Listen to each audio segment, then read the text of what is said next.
Haya pues en vosotros este sentir que hubo también en Cristo Jesús, el cual siendo en forma de Dios, no estimó el ser igual a Dios como cosa a que aferrarse, sino que se despojó a sí mismo, tomando forma de siervo, hecho semejante a los hombres. La segunda persona del Dios Trino, es decir, Dios Hijo, de manera sobrenatural encarnó en un ser humano o se hizo humano, pero por supuesto, a diferencia de nosotros, sin pecados. Esto así en la persona del Señor Jesucristo. Quiere decir, hermanos, que una vez que este hecho ocurrió, en Cristo cohabitó dos naturalezas, una naturaleza divina y otra naturaleza humana, pero sin mezclarse la una con la otra. Este hecho es ciertamente un misterio. Sin embargo, es evidenciable a lo largo del ministerio terrenal de nuestro Señor Jesucristo. Pues por un lado, Cristo nunca negó el ser igual a Dios, sino más bien que lo afirmó. Pero por otro lado, también tenemos que para convencer a sus oyentes de esto, Cristo de alguna manera, en ciertas ocasiones, dejó reflejar su naturaleza divina. Ese Cristo encarnado era Dios. En el Evangelio de Juan, capítulo 10, Cristo hizo la siguiente declaración en el verso 30. Él dijo lo siguiente: yo y el Padre uno somos. No dice somos dos. Yo y el Padre uno somos. Y esto ciertamente trajo cierta confrontación del pueblo judío para con el propio Señor. Dice el versículo 31, entonces los judíos volvieron a tomar piedras para apedrearle. Jesús les respondió, muchas buenas obras os he mostrado de mi Padre. ¿Por cuál de ellas me apedráis? Les respondieron los judíos diciendo, por buena obra no te apedreamos, sino por blasfemia, porque tú siendo hombre te haces Dios. Ellos no podían creer que Dios pudiera hacerse carne, pues aunque Cristo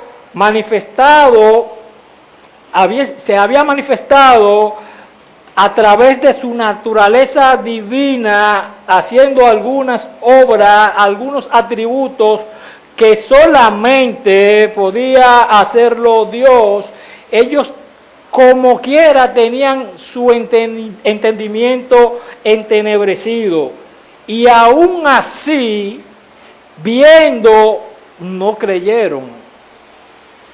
Por eso dice Cristo en ese mismo capítulo 10, versículo 37 y 38, si no hago las obras de mi Padre, no me creéis, mas si las hago, aunque no me creáis a mí, creed a las obras, porque para que conozcáis y creáis que el Padre está en mí y yo en el Padre. Cristo una vez más enfatiza, el Padre y yo somos uno, nos dos. Pero aún algunos de sus discípulos tenían confusión con el concepto de esta doble naturaleza, como Dios, siendo Dios, se hace carne. Pues en el capítulo 14 de ese mismo Evangelio de Juan, en el verso 9, Jesús le dijo: tanto tiempo hace que estoy con vosotros y no me has conocido, Felipe. El que me ha visto a mí, ha visto al Padre. ¿Cómo pues, dice tú, muéstranos al Padre? Este era uno de sus discípulos. También tenía confusión.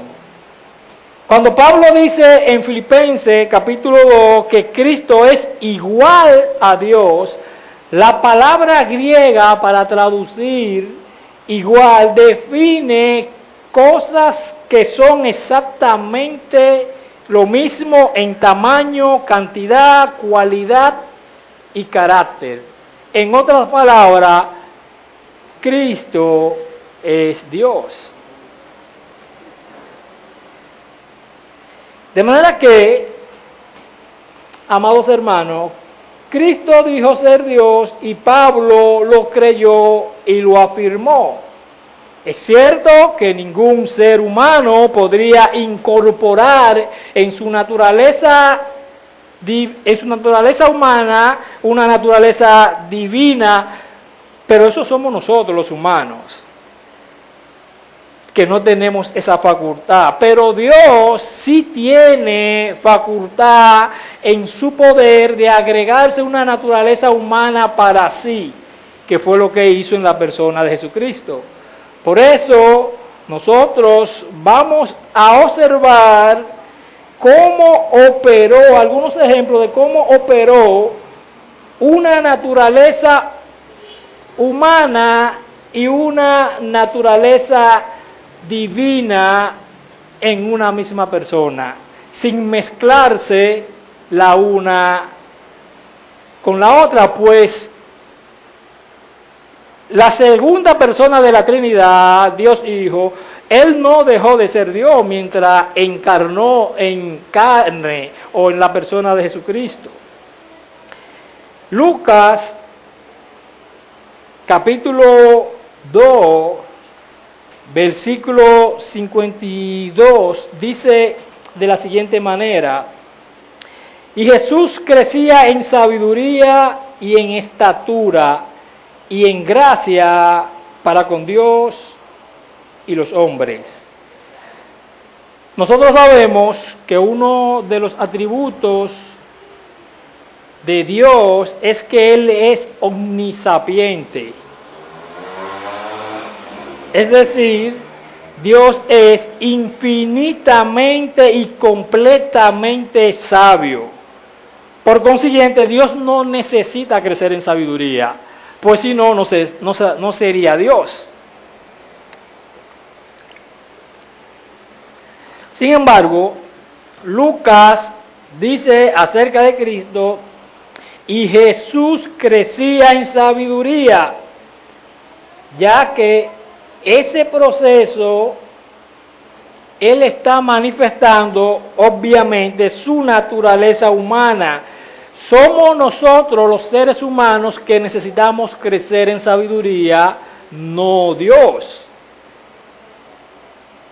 Por lo tanto, fíjense cómo su naturaleza humana está funcionando como un humano, pero sin pecado. Otro ejemplo de la naturaleza humana de Cristo, en Juan capítulo 4, versículo 6, allí se nos narra y dice así la palabra de Dios: y estaba allí el pozo de Jacob.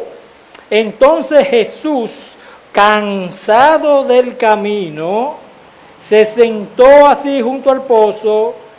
Era como la hora sexta. Jesús, cansado del camino, es decir, en ese trayecto de donde él se encontraba hasta llegar al pozo referido, Jesús se cansó. Pero Dios no se cansa, porque si no, no sería Dios. Una vez más, la naturaleza humana de Cristo. Jesús se cansó y por eso descansó.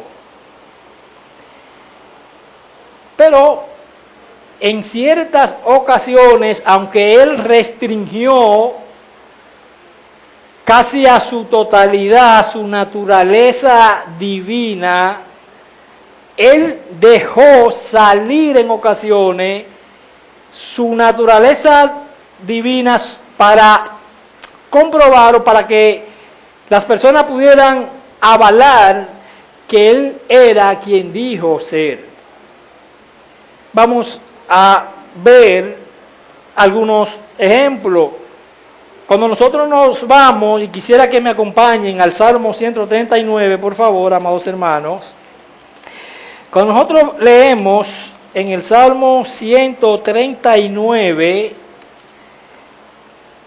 el salmista David dice desde el versículo 1 en adelante: oh Jehová, tú me has examinado y conocido, tú has conocido mi sentarme y mi levantarme, has entendido desde lejos mis pensamientos, has escudriñado mi andar y mi reposo, y todos mis caminos te son conocidos. Versículo 4, pues aún no está la palabra en mi lengua, y he aquí, oh Jehová, tú la sabes toda. La omnisciencia, es decir, Dios lo sabe todo, es otro de los atributos de Dios. Yo no puedo saber lo que ustedes están pensando ahora mismo, porque yo no tengo esa facultad. Ahora, Dios sí sabe lo que cada uno de nosotros está pensando ahora mismo, porque Él es Dios. Dios conoce todas las interioridades de nuestros pensamientos y de lo que hay en nuestros corazones. Eso es un atributo exclusivo de Dios, no del ser humano. Ustedes recuerdan la narrativa bíblica de aquella ocasión en la que el Señor Jesús estuvo enseñando y de repente unos hombres se levantan y interrumpen en aquella reunión para llevar un paralítico con la finalidad de que el Señor Jesucristo le sanara. Por lo que Cristo, al ver la fe de ellos, hizo lo siguiente. Mateo capítulo 9, versículo 2 al 4, dice de la siguiente manera: y sucedió que le trajeron un paralítico tendido sobre una cama, y al ver Jesús la fe de ellos, dijo al paralítico: ten ánimo, hijo, tus pecados te son perdonados. Entonces algunos de los escribas decían dentro de sí: este blasfema. Versículo 4, y conociendo Jesús los pensamientos de ellos, dijo: ¿por qué pensáis mal en vuestros corazones? Conociendo Jesús los pensamientos de ellos, pero eso es un atributo de Dios, no de un ser humano. Por lo tanto, Cristo está manifestando su naturaleza divina. En este ejemplo, Cristo muestra su omnisciencia. Ustedes también, por citar un segundo ejemplo de la naturaleza divina de Cristo, recuerdan también aquella vez en que Cristo y sus discípulos navegaban mar adentro, aquel escenario en donde Cristo quizás por la ardua jornada del día se encontraba cansado y durmiendo en la popa de la barca. Sin embargo, de manera repentina se levanta una gran tormenta que azotaba la barca y los discípulos asustados levantan al Señor. Eso lo vemos en Marcos capítulo 4, versículos 37 y 38 y también el 39. Y dice, pero se levantó una gran tempestad de viento y echaba las olas en la barca, de tal manera que ya se anegaba, es decir, la barca se estaba llenando de agua. Y él estaba en la popa durmiendo sobre un cabezal, y le despertaron y le dijeron, Maestro, ¿no tienes cuidado que perecemos? Y levantándose, es decir, Cristo, reprendió al viento y dijo al mar, calla, enmudece, y cesó el viento y se hizo grande bonanza. Inmediatamente Cristo dijo, calla, enmudece, todo fue una calma. Pero volvemos otra vez. La omnipotencia, es decir, el ser todopoderoso, eso es un atributo de Dios, no de hombre. Y Cristo aquí manifiesta esa omnipotencia calmando la tempestad. Los mismos discípulos no sabían en qué categoría colocar a Cristo. Pues en Mateo, que es otro texto paralelo donde se narra esta porción bíblica, ellos concluyeron preguntándose, ¿qué hombre es este que aún el viento y el mar le obedecen? Cristo era Dios. Observen la reacción de los discípulos en el versículo 41. Entonces temieron con gran temor y se decían uno al otro, ¿quién es este que aún el viento y el mar le obedecen?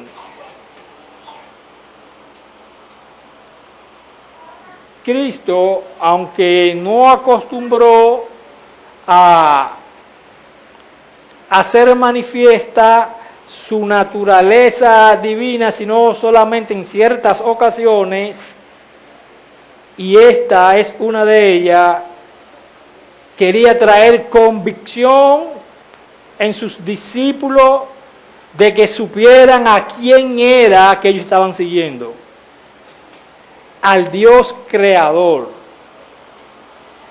Habiendo entonces, amados hermanos, observado como primer encabezado la doble naturaleza que Cristo poseyó, consideremos ahora nuestro segundo punto, y es, ¿qué significó para Dios Hijo hacerse hombre o encarnar como humano? Una vez más, leemos nuestra porción bíblica. Haya pues en vosotros este sentir que hubo también en Cristo Jesús, el cual siendo en forma de Dios, no estimó el ser igual a Dios como cosa a que aferrarse, sino que se despojó a sí mismo, tomando forma de siervo, hecho semejante a los hombres, y estando en la condición de hombre, se humilló a sí mismo, haciéndose obediente hasta la muerte y muerte de cruz. Juan, el discípulo, entendió perfectamente que Cristo era Dios. Él habla de manera recurrente en su evangelio de esto. De hecho, en el capítulo 1, en el versículo 14, hablando acerca de Jesucristo, dice, y aquel verbo fue hecho carne y habitó entre nosotros. Comparándolo con Filipenses 2, en la parte B del verso 7, dice, hechos semejantes a los hombres. Pablo entendía perfectamente también esto. El solo hecho, amados hermanos, de que Dios Hijo haya decidido hacerse carne, hacerse hombre, para habitar con pecadores, siendo Él sin pecados, siendo Él Dios mismo, es como, y perdónenme la ilustración tan grotesca o el ejemplo tan grotesco, es como si alguien decidiera lanzarse de cabeza en una letrina. Porque precisamente el mundo se ha convertido en algo similar a causa del pecado. De modo que el hecho de que Dios Hijo haya decidido hacerse hombre para descender del cielo y penetrar de manera pasajera en el mundo que Él mismo creó y habitar con pecadores, siendo Él sin pecado, para salvar de pura gracia, por el puro afecto de su voluntad, a pecadores como tú y como yo. Eso es un acto de suma humillación. Y a pesar de su condición de hombre, no dejando de ser Dios, se despojó. Pues dice el versículo 7 en la parte A, sino que se despojó a sí mismo. Ese es otro acto de humillación, que es dejar su trono de gloria para descender aquí a la tierra. Por lo que vimos en el punto de la doble naturaleza de Cristo, es obvio que Él nunca dejó de ser Dios. Además, Dios no puede dejar de ser Dios. De hecho, amados hermanos, si Dios dejara de ser Dios solamente por un segundo, todo colapsaría, lo que está en los cielos y lo que está en la tierra, pues es Él quien lo sustenta con su poder. Hebreos 1:3. Que Dios deje de ser Dios por un segundo, esto colapsa tanto lo que hay en los cielos como lo que hay en la tierra. Él no puede negarse a sí mismo, Él no puede dejar de ser Dios. Entonces nos preguntamos, ¿de qué cosas se despojó Dios al hacerse carne? Yo quisiera dar simplemente unos cuantos ejemplos. Y por ejemplo, Él se despojó de recibir la adoración en el cielo de los ángeles. Él dejó por ti y por mí de recibir la adoración en los ángeles para venir a este mundo de letrina.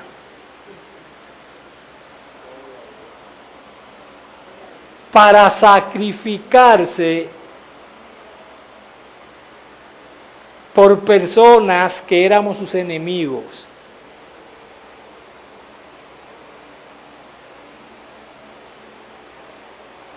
Él dejó la adoración de los ángeles para recibir el rechazo de los hombres. Pero también Cristo se despojó de sus riquezas en gloria para hacerse pobre. De hecho, Cristo siendo dueño de todo, dice el evangelista Lucas en capítulo 9, versículo 58, y le dijo Jesús: las zorras tienen guaridas y las aves de los cielos nidos, mas el Hijo del Hombre no tiene donde recostar la cabeza. El dueño de todo no tenía casa. De hecho, algunos estudiosos dicen que muchas veces Cristo dormía en el monte de Getsemaní. El creador de todo, dueño de todo, no tenía casa. No tenía donde recostar su cabeza. Aún el burro en el cual él fue montado, o el cual él montó para hacer la entrada triunfal a Jerusalén, era prestado. Siendo el dueño de todo, el burro era prestado. La tumba que menciona nuestro hermano Ramón también fue prestada, porque eso era propiedad de José de Arimatea. Es decir, que él se ha despojado de muchas cosas sin necesidad de hacerlo, simplemente por amor a ti y a mí. De hecho, el móvil por el cual él se hizo carne fue precisamente para salvar a quienes no se podían salvar a sí mismos. Porque la demanda de Dios a causa del pecado es la muerte. Eso fue lo que ocurrió cuando Adán y Eva pecaron en el jardín del Edén. Dios le había advertido que de aquel árbol podían comer de todo, pero de aquel que está allí, de ese no. Porque el día que coma, ciertamente morirá. Con ese pecado se introdujo la muerte y todos los males que nosotros estamos viviendo hoy día.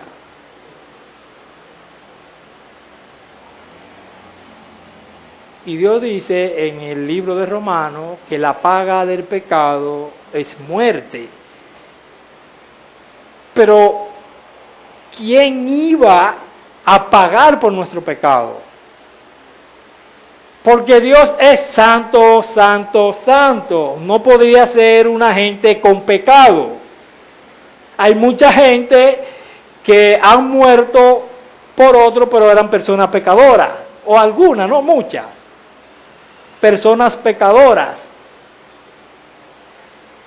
Para que nosotros pudiéramos ser considerados salvos y libres de condenación, libres de la ira venidera, Dios tenía que encarnar, porque no había quien pudiera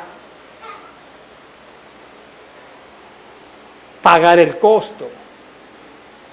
Esa es la razón por la que Dios Hijo se hace carne. Hermano, yo no sé si tú entiendes lo que se ha hecho a nuestro favor. Ya Él sigue siendo carne de por vida. Él está en un cuerpo de carne cuando Él no tenía que hacer eso para salvar a pecadores.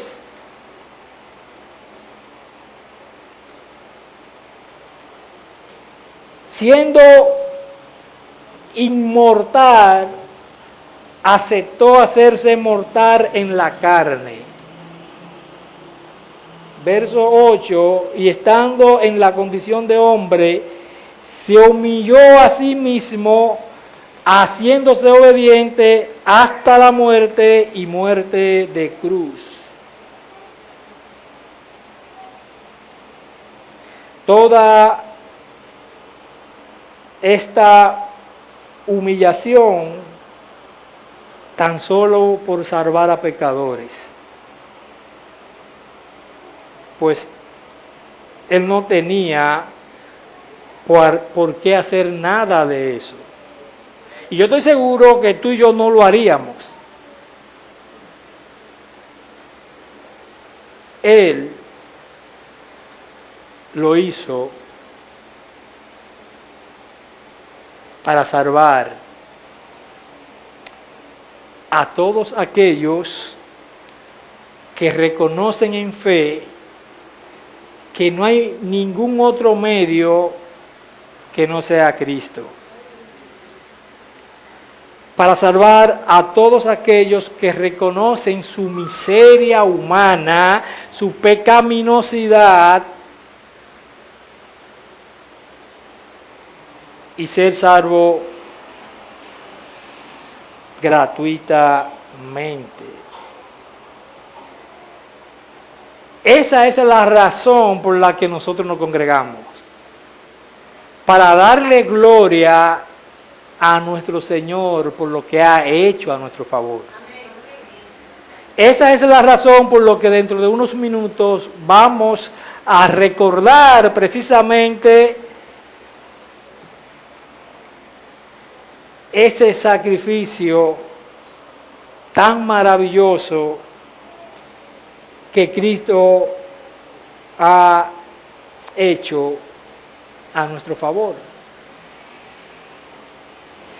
Pero para quienes están sin Cristo, antes de que pasemos a ese momento, a esa ceremonia que estaremos conmemorando dentro de unos minutos, para los que están sin Cristo,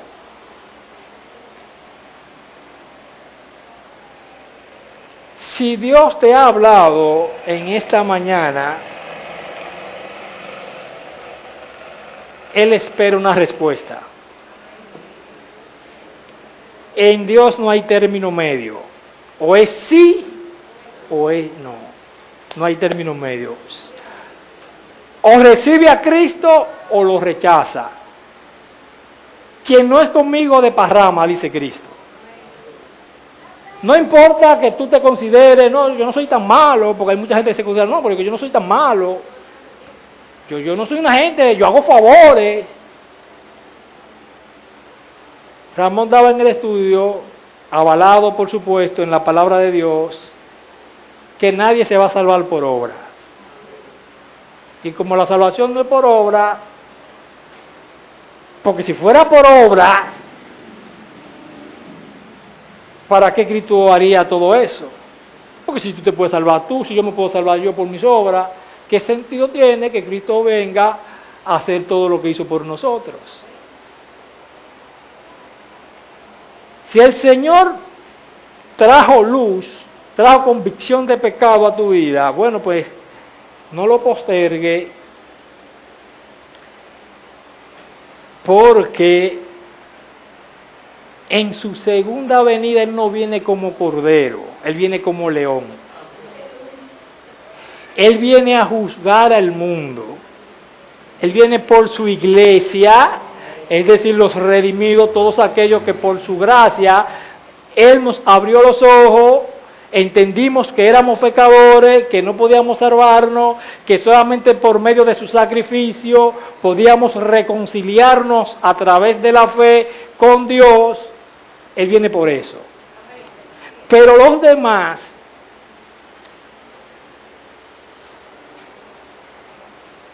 lo peor, piensa lo peor que te pueda pasar, que le pueda pasar a tu familia, no se compara con lo que te va a pasar en una eternidad en el infierno, donde no va a haber ninguna chispa de gracia. En el infierno, todos los condenados, ahí va a haber una ausencia absoluta de Dios. Ahí no va a haber ninguna pizca de bondad. Porque todavía en este mundo, con todo y lo mal que está, Dios en su gracia común como dice Filipenses 2:13, Él es quien produce el querer como el hacer, por su buena voluntad. Él produce que la gente haga buenas obras. Él restringe, porque Él es que reina, Él restringe muchas veces el pecado, pero eso es hasta que Cristo venga. Cristo viene y viene pronto. Y ojalá venga ahora mismo. Pero Él viene por lo suyo, no por nadie más, por lo suyo. Por lo tanto, si Dios te ha hablado en esta hora, mi exhortación es que antes de salir de aquí, venga a Cristo. Que entregue tu vida a Cristo.